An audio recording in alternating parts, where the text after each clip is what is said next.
this video we are discussing the question arrange buildings. So the prerequisite of this question is actually the previous question that we did, that was the count binary strings. Okay, so basically this question is almost exactly the same, just we have to do few extra steps. Okay, so if you do that question, if you solve the count binary strings question, this question would be a matter of seconds. Okay, so only one or two extra steps and you will be able to do this by yourself only. Okay, so let us discuss what the question wants us to do. So the thing is, we have been given a plot like this. Okay, like this. Let us, and we have certain spaces,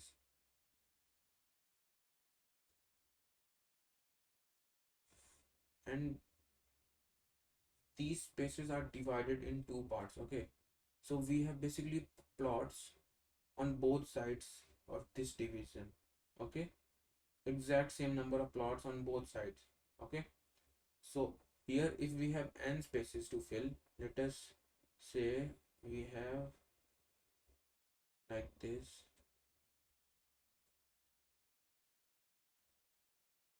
Okay, we don't need this part. Okay, so let us see, we have here 5 spaces to fill. Okay, so 4 is n is equal to 5. So we have been given a plot like this, there are 5 spaces on both sides. Let us say this is a divider. Okay, on both sides of this divider there are 5 spaces to fill. You have been given a task to either fill these spaces with a building. You can either make a building there or leave it empty itself. Okay, so you can either make a building here or you can leave it empty. You cannot you don't do anything there. So the thing is, you have to make arrange all, you have to count all the possible arrangements to do so, while keeping in mind that you don't place 2 consecutive buildings. Okay, what I mean by that is that if you make a building here, you cannot place a building here. This is not allowed. Okay, so if you place a building, after that you are only allowed to place a space there, that is you leave it empty. However, you are allowed to place 2 spaces, that is there is no constraint on spaces. You can have as many consecutive spaces as you want, so we can also add a space here also. But just keep in mind, you don't make arrangement where you have 2 consecutive buildings. Okay, so something like this is not possible. 2 or more, so if you make a b here also, this is also not possible. So 2 or more consecutive b's are not possible. Okay, you have to keep that in mind. Now the thing is, you have to do the exact same thing on the other side also. So the so you can have the exact same arrangement here also. This, all the same rules are applicable here also. But if you place a building here, you are allowed to place a building here too. Okay, there is no constraint on the other side. This side is independent of this side, so both sides are independent. So the same, let us say if we have x arrangements here, same x arrangements are valid here. Okay, so we have to actually find the total of the whole plot including both the sides. So let us discuss. So as I said before, the prerequisite of this question is the previous question. So if I actually divide this question in half, okay, if I actually divide this question in half, this is exactly the same as previous question, where we made arrangements of zeros and one.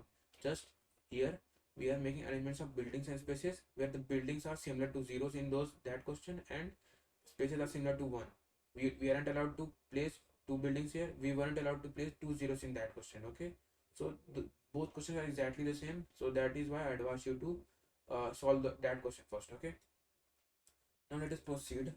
What I'm going to do, since we can do this question using dp or variables, I'm going to use variables because it takes less space. Okay, so I'll make something like this. I would assign a space and I would start counting from 1 itself. Okay, so I would start counting from n is equal to 1. I do not take n is equal to 0 here because let's see logically, is it possible to either place a building or a space where no space is available? Is it possible to do so? No, right? So we won't consider that case. Okay, so we'll start where we have a single space available. Okay, so I will take two variables. One will be let us say n space. Okay, let us say old build. I will write something like old build. This would actually contain all arrangements that end with buildings. Okay, so this will consider all the arrangements that are ending with a building. Okay, and this will consider what I would make another variable old space.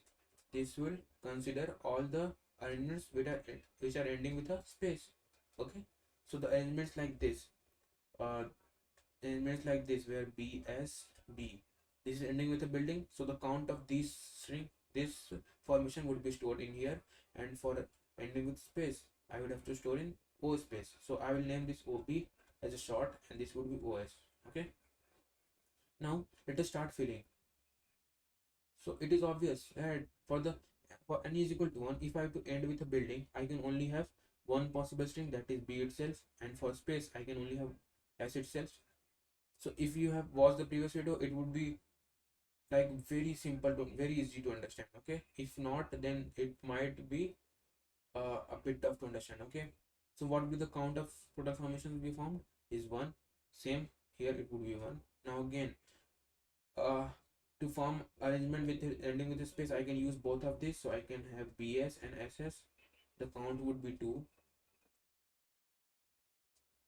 Same for to form a arrangement that is ending with a building, I can't use this one because then we would have two consecutive building, that is not required. Okay, but we can add a building after this, so I will do so, and the count would be 1. Similarly, for this case, I can add a building after each of these three, so actually add a space after each of these three. This would be SBS, BSS, and SSS. Okay, so the total count would be what, 3. And I cannot add a building after this, it will violate our rule, so I would add a building after these two. Those are perfectly valid, so this will be SSP. So total count I get is 2. So we can clearly see that this is the previous value 1, this is the previous value, and this is what the sum of these two value. So the next value here would be what, this 3 would come here, so the next value of OB would be the previous value of OS, and the next value of OS would be the sum of these two. So 2 plus 3 would be 5. The same would happen here. 5 plus 3 would be 8. And final stage, for n is equal to 5, final answer would be what, 8 plus 5. This is 1, 2, 3, 4, and 5. This is for n is equal to 5. The final answer would be the sum of these two variables, that is 8 plus 5. This would give me 13, right? But this I have done from one side only. Okay, I have to find it for both the sides. So as I stated earlier, both sides are independent. So if I have x arrangements here, I can have the same x arrangement on this side. So how many total arrangements are possible? So this would be x into x, right? So if I form, let us say this is total number of arrangements for one side.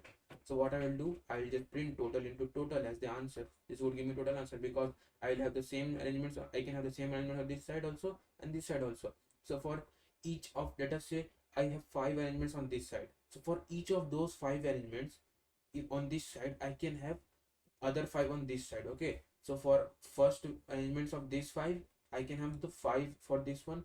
For the second also I can have the 5 on this side. For the third arrangement also I can have all the 5 on other side. This for the let us say upside, and this for the downside. So for the first arrangement of this side, these 5, for the first arrangement I can have for all of the any of the 5 arrangements on the other side. Okay, so any of the other 5. For the second element I can have any other of the other 5. So basically for all the 5 arrangements I can have any of the other 5. So answer would be 25. Okay, so if I find the total on one side, the answer would be total into total, that is arrangements on both sides. Okay, so let me just write the code quickly, and the first thing I do is take the input. Now I'll make two variables, old SB, old OCB, basically old counter B, that this would be 1, and old count of space, this would be 1, and I will loop from 1, not 1, for 2 I have already considered for 1 space, this is for 1 space, right? And I move to n plus 1 because I have to consider n also, and this n plus 1 is exclusive, so it will actually run to n. Okay, and I will make another variable, new count of buildings, this would be what, old count of space, and new count of space, this would be what, old count of building plus old count of space. So you will understand this part completely if you have seen the previous video, right? And the next thing that I'll do is what, I will update these two.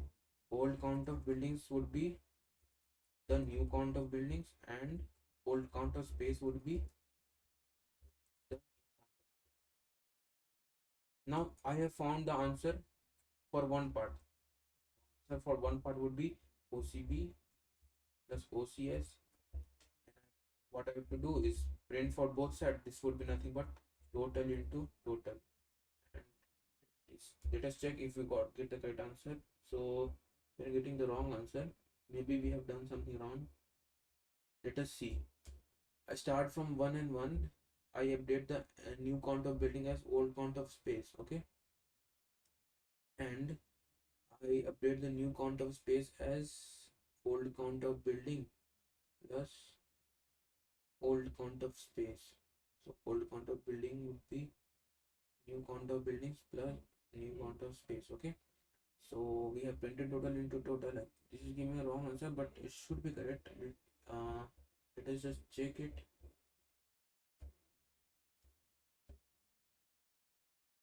Okay. Oh, right. What I have done here, I should write range here, right? This is the mistake that I shouldn't make. Okay. So you can clearly see our code is running successfully. So I hope you understood the concept here. So if you liked the video, if you enjoyed the video, don't forget to like and subscribe, and I'll see you guys in the next video.